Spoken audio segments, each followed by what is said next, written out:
Assalamualaikum warahmatullahi wabarakatuh.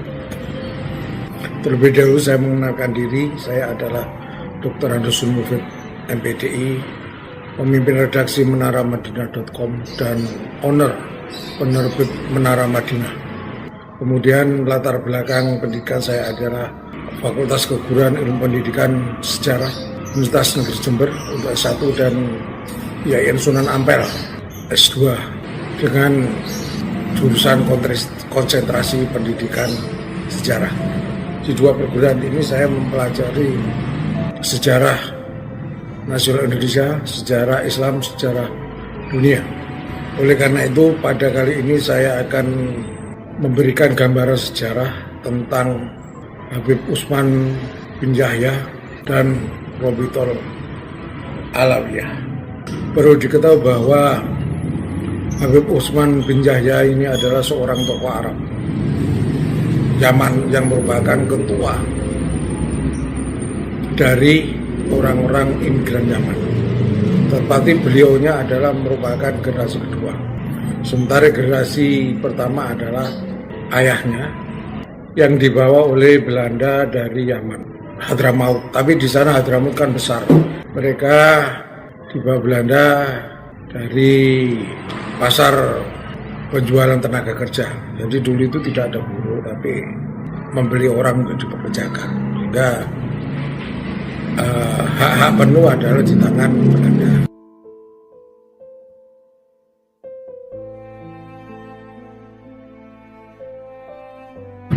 Membeli di pasar budak di daerah untuk jadikan pekerja.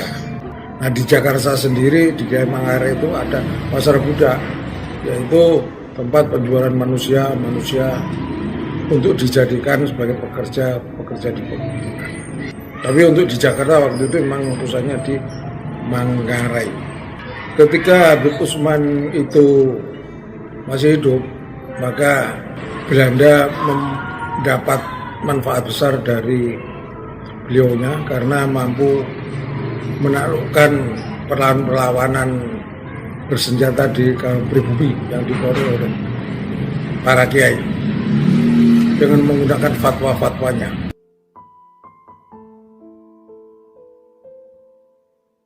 Tetapi pada tahun 1913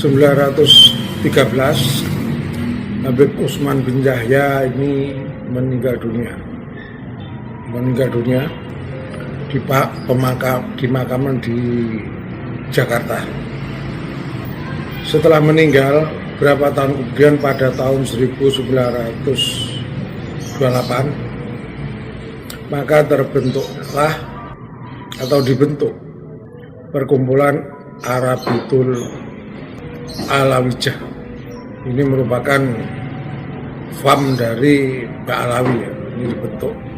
Ini bersifat sosial, bersifat pendidikan, bersifat menyantuni anak yatim piatu dan janda-janda. Ini perkumpulan. Jadi orang-orang Arab Yaman yang generasi pertama dan kedua ini di Pekoja, Batavia ini sudah mulai ada ikatan kekeluargaan dan diresmikan dalam bentuk tanda tangan oleh Vanderplas.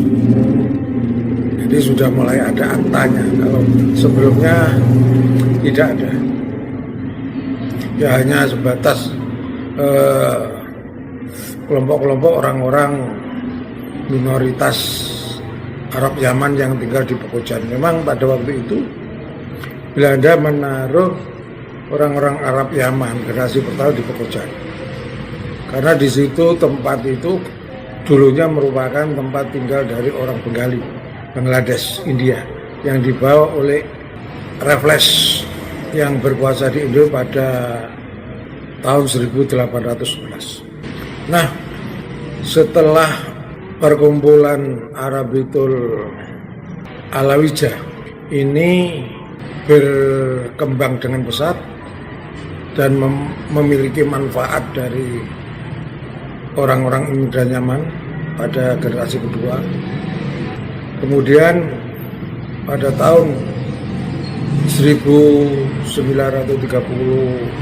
maka didirikan Robitoh Alawiyah. Robitoh Alawiyah. Lembaga ini adalah untuk mencatat nasab-nasab dari para ibunya Yaman. Nah, ini yang memiliki tugas mencatat ini merupakan kelompok generasi ketiga. Kalau generasi pertama itu adalah ayah dari Habib Usman yang dibelah Belanda, kemudian tidak kembali lagi, tetap menang Indonesia. Kemudian Habib Usman, generasi Habib Usman ini menempati posisi di Departemen Agama di Belanda karena orang-orang Indonesia, para kiai tidak mau menjadi penghulu, keluar. Jadi seluruh penghulu yang ada di Bondowoso, di Pekalongan, di Kudus, Pokojan, Sumenep, di Malang, di Probolinggo, di Bangil, Pasuruan ini dididik oleh para habib-habib. Ya memang sama Belanda diberi panggilan habib untuk membedakan antara ulama pribumi dengan ulama Belanda. Nah, dengan adanya lembaga Robitoh Alawiyah ini maka mereka menyusun setelahnya mereka dengan mengambil jalur Hadramaut Yaman, dengan mengambil sebuah kitab dari ulama terdahulu. Cuman kitab ini adalah kitab yang muda ya. Ini dilakukan oleh seorang orientalis, seorang Kristen yaitu Van der Berg. Nah, kondisi ini memang bagi Belanda memang sangat menguntungkan karena ada kekuatan hukum secara tertulis bahwa memang kalau pada zaman Habib Usman bin Yahya ini kan mereka disuruh mengaku sebagai keturunan Rasul. Tujuannya adalah untuk mengelabui para pemberontak yang kebanyakan dipimpin para kiai. Nah, dengan adanya Robitoh Alawiyah maka akan semakin kuat bahwa dinyatakan lembaga ini mencatat keturunan dari Rasulullah. Nah, di sini ada dua. Jadi para kiai yang ada di Jawa itu tidak percaya. Tapi ada yang lain juga percaya, juga ada. Kalau yang percaya itu dari orang Aceh dan orang Madura. Sementara orang-orang Jawa tidak percaya, tetap bahwa keberadaan lembaga Robitoh Alawiyah adalah diragukan.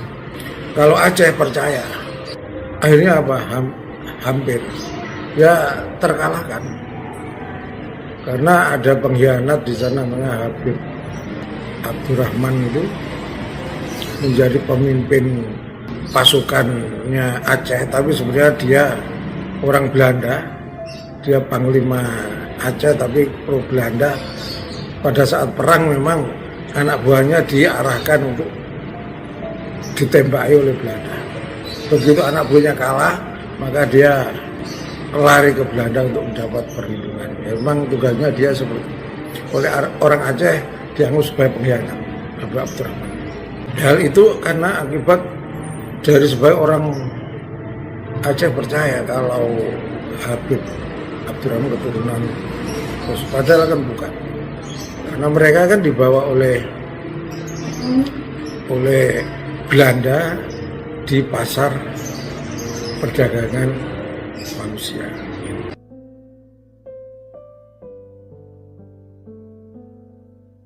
Kalau keturunan Rasulullah ya nggak akan mungkin, nggak akan ikut karena levelnya adalah bangsawan, masih kaya-kaya ya.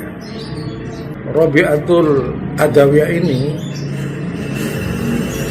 mencatat duriannya sendiri, keturunan sendiri dengan mengambil handle yaitu Ubaidillah yang saat sekarang ini dipertanyakan dalam tesisnya Kiai Imad adalah tidak ada kaitannya, terputus.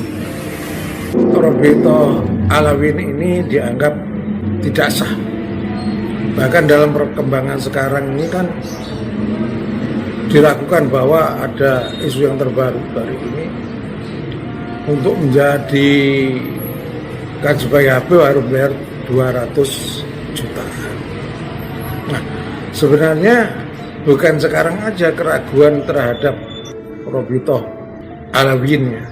Bukan sekarang aja, tetapi sejak zaman Belanda dulu, pemerintahan Belanda itu, para kiai sudah meragukan.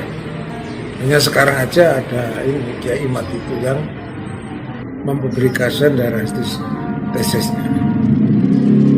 Kalau itu benar, setelah nanti para Habib yang sekarang seperti Habib Bahar, Taufik, Habib Rizik itu tes DNA, kalau itu tidak ada hubungan maka ya berarti memang kebenaran nyata bahwa mereka bukan keturunan Rasul.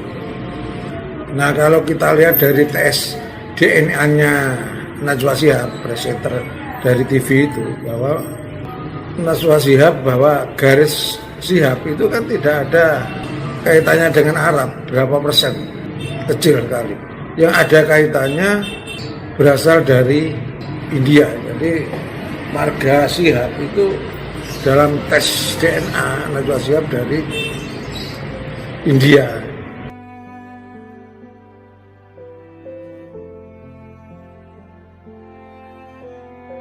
Ya kemungkinan besar karena di daerah Pekojan itu dulu kan orang-orang dia di situ. Kemungkinan besar Belanda memalek. Ini bukan dari Hadramaut Yaman, tapi aslinya dari India dan Bengali. Kemudian Belanda dinamakan dari Hadramaut Yaman dengan harapan nantinya bisa mengelabui para pejuang-pejuang yang menentang Belanda sehingga tidak akan melakukan perlawan lagi. Keberadaan Robito Alawiyun ini sejak 1932 ya, bukan 1928. Kalau 1928 itu berdirinya perkumpulan Arabitul Alawiyun. Jadi ini tidak sama dengan dinasti Alawiyun. Kalau dinasti Alawiyun itu adalah dari kelompok Syiah yang mengalahkan dinasti Abbasiyah bersama dengan Mongol. Kalau yang ada di Indonesia bukan, karena mereka ini bukan orang Syiah. Dan dari penelitian sejarah ya jauh lah. Nah, sejak berdiri 1932 dalam perkembangannya terjadi perpecahan, yaitu dari keluarnya tokoh Arab Yaman, orang-orang Yaman yang sekarang mendirikan Al-Irsyad itu merupakan perpecahan dari perkumpulan Arabitul Alawiyah. Jadi sudah ada dua. Nah, yang Robito Alawiyun ini cenderung ke Belanda, sementara Al-Irsyad cenderung tidak pro Belanda. Sampai sekarang kelompok ini pun ya masih tidak bersatu. Sementara dari kalangan NU ini ada Habib-Habib yang ke NU, ada Habib-Habib yang ke FPI. Tapi Habib-Habib di Muhammadiyah tidak ada. Nah, Habib-Habib ada yang di NU ini sebenarnya adalah ayahnya dulu itu belajar kepada Syekhuna Holil, belajar kepada Syekh Hasyim Asy'ari. Misalnya ayahnya Habib Lutfi itu belajar kepada Kiai Hasyim Asy'ari. Terus salah satu wali itu di Bali, Habib Bapake itu juga belajar ke Syekhuna Holil. Sehingga mereka anaknya merapat ke BPN orang itu. Begitu juga Habib-Habib yang belajar ke Syekhuna Holil, anak-anaknya ini ke NU. Mereka adalah sangat sangat halus, sangat sopan, santun dan ilmu tinggi.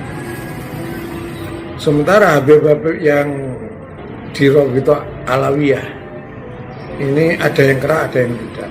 Yang keras itu ketuanya yaitu Habib Taufik Asgaf, Bahar Smith, Habib Rizik. Nah, ternyata Habib Rizik ini masih ada keturunan dari Habib Usman bin Yahya yang merupakan antek Belanda.